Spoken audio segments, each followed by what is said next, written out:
any other question? I have this observation which has been sort of under the surface. But I suppose everybody has experienced it to an extent that when we have turned our attention to any scriptural study in Sanskrit, and as we have read the translations, and however good the translations, if on the other hand, if in some fashion we also are able to actually grasp the Sanskrit aspect of it, like for instance, as he was saying that he wants us to read the Vritti, actual Vritti and not the English translations, then our sense of what's happening would be better. Yes. So, my feeling that how we could make larger strides forward from where we are right now would be that we take concepts which are maybe hidden, apparently hidden in our scriptural texts, and what we are surrounded right now is by the English language. And by that I mean surrounded in such a fashion that we are not even conscious how completely it envelopes our thinking, our speech, everything is coming out like that. And if we can actually pull out something of substance which, the sheer translation so far has not been able to get from those scriptural texts, and point out that this is, simply because of the language used, that the structure of English or whatever it was, and the way it makes us think, the concepts it uses, it just does not enable our mind to grasp which the people of old did when they actually said it in Sanskrit. So there is a leap to be made from the ground from which we have become native to the spoken English. We have to, as if, forget that we speak English, that there is a foundation within us of, which is before the language, where the thoughts are forming, even the thoughts form in English, or a combination of Hindi and English. And this is what has to be sort of replaced.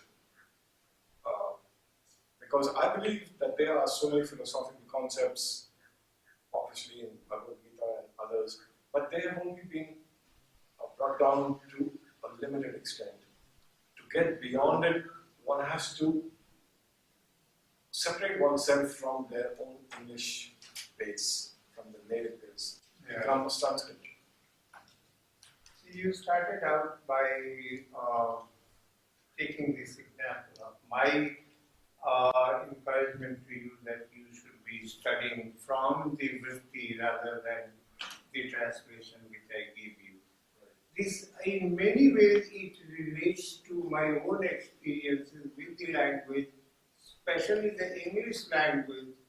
When I went to the United States and I started working on Pāṇini in English, it's not an easy thing. At that time, I was struggling with two things. First, I found out that I don't know English,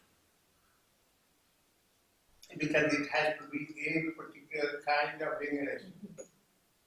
Okay? The second thing was that I also knew I didn't know any linguistics. Although I was a very good student of linguistics, I was also a careful student. And he took pride in his students. We took pride in him. He was a very difficult teacher.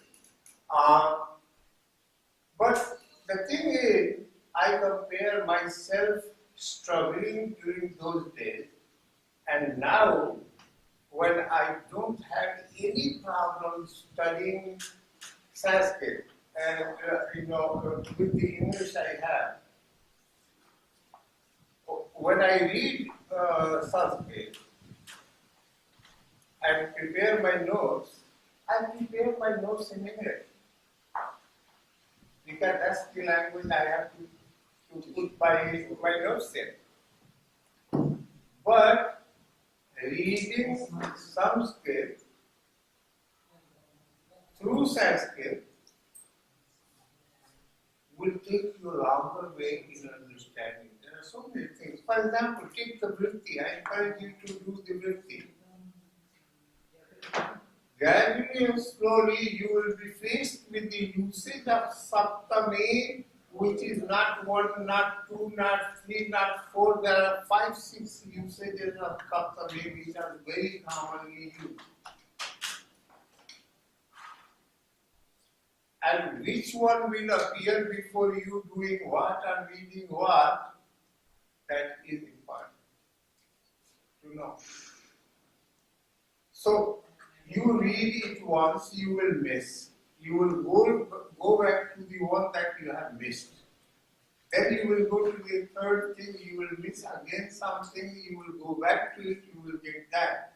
That will reinforce your understanding of the usage of Sanskrit. And there will come a point that you will get used to interpreting it in Sanskrit rather than interpreting through somebody else's English. You should also understand that somebody else's English is always imperfect. Because English is not a language suited for studying Sanskrit. There is no one-to-one correspondence. And certainly not through English, because English has got the genitive case and the locative case and the nominative case.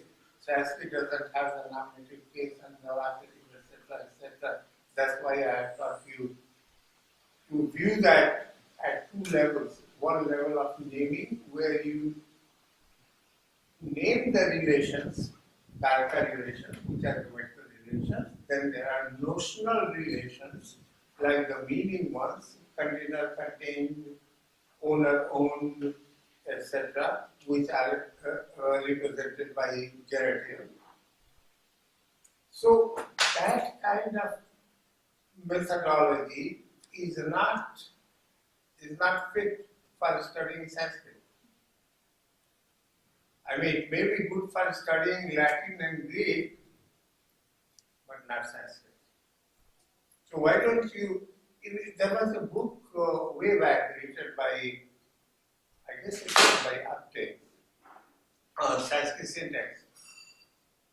Read that book. He points out,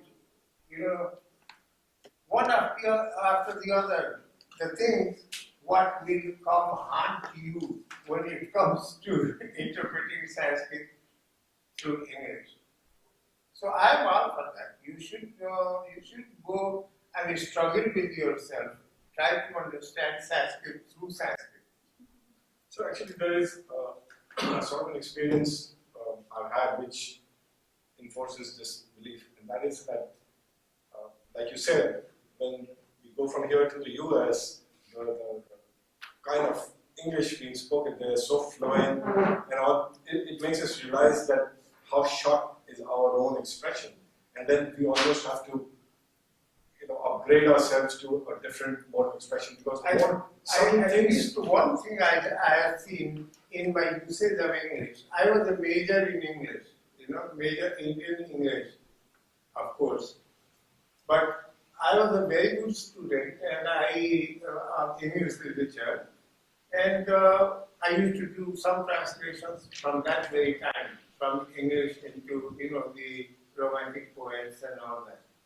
But the English prose, in writing as well as in speaking, my sentences are very long. And that is because, see in the description of the content of the workshop, my lecture, the first day, is 1 sentence. I realized that when I did that, then I said, oh my God, I'm just writing 1 sentence. And that is because of Sanskrit. The more I focus on Sanskrit, in writing my English, that's what happens. You get the longer sentences. So now here's a strange thing that I experienced. That while in the US, because I've always been a ardent believer of our Indian philosophy. So, and there are many detractors in the US, and at the moment, and they're very keen to break you down and your ideas and call everything primitive and that kind of thing. Now, with the handicap of not being able to argue, not having the same command of the language, my focus started shifting to that. That it's not that I don't know that there is a counter argument to what this person is saying to me. It's just that I'm not so quick with finding the right way to refute it. So what really happened is that literally for 5 to 7 years, there was this person next to me, or a neighbor or whatever.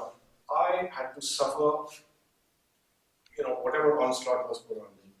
Then after that, we went to Switzerland, where the spoken language is French, and then it was neutral. And then I had a very strange feeling that something is welling out of me. My same idea that trying to come out, and now they are wanting to express themselves. So that's what I started doing. I just couldn't help myself. The ideas were there, which I hadn't been able to talk to those people back in US, and then I started writing them down. And the strangest thing was that I was putting together such complex words, which I didn't even know that I knew them. You have to believe me that, it was an actual, it was a real sort of philosophical deep writing, and it was coming from a depth until I just had to accept that there is something inside of me which is obviously not in English, because those words and those expressions are coming out the first time. But they were philosophical, something like inner latent expression. I don't know, you are trying to no, sir. What I am saying is that as I felt myself move from a level of English to another, driven by some sort of an inner force, I believe there is something which we just need to unleash. Now, I think the first thing that I realized in my case, and as I saw in the United States, people accepting or rejecting or ridiculing others, for example, in the United States, if you are not good in what you are doing, you are in trouble. See, in other words, you have to compete with the Americans, at whatever level you are. If you are in academia, you have to be very good. And, then they will respect you. But if you are not very good, see, because there are also problems. An American comes to the class and he says, why have you come to study Sanskrit? Oh, I want to learn yoga. I want to learn Patanjali's, I want to learn a Hatha yoga. What a simplified goal. You think you will be able to learn Patanjali Yoga Darshana? And I tell them that, look, I don't teach Sanskrit to make people able to go and study Patanjali, Yoga Sutra. That's pretty tall. It's the same thing. I want to study the Mahabhashya, so teach me Sanskrit. It doesn't work.